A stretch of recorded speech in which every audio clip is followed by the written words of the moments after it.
Now to a first alert on how the state of Missouri is spending your tax dollars. The state auditor is sounding the alarm tonight. He says without changes, Missouri will completely run out of money in just the next few years. Chief Investigative Reporter Lauren Traeger breaks it down. Missouri's Auditor Scott Fitzpatrick did not hold back, saying Missouri's budget is broken. And he's disappointed that since his last report, lawmakers didn't reduce their spending. They instead increased it, digging the state's hole even deeper. How bad is it really? It's really bad.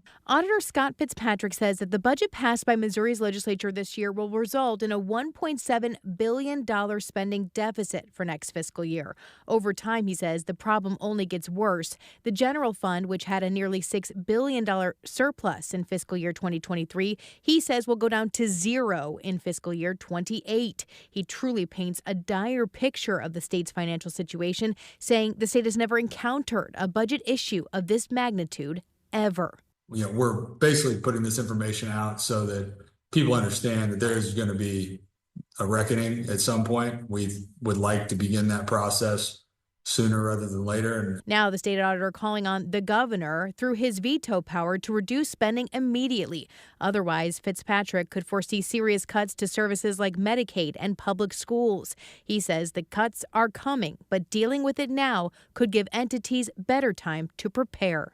The way I kind of frame it is, let's put the brakes on and so that we maybe bump into the brick wall instead of going 100 miles an hour until we hit it and smash into the brick wall. So we asked the governor for comment about this. We got a statement which reads in part, all legislation, including appropriations bills sent to the governor's desk, receive a thorough review by Governor Kehoe and his team. This review is underway now, adding that they are beginning the work of reining in government spending to move towards a more conservative state budget. The governor, though, has supported a ballot measure to phase out Missouri's income tax. Fitzpatrick says he, too, does not think that will change the overall budget picture if income tax is replaced with other revenues. He says Missouri doesn't have a revenue problem. It has a spending problem. We will certainly keep tracking your tax dollars. I'm Lauren Traeger, First Alert 4 Investigates.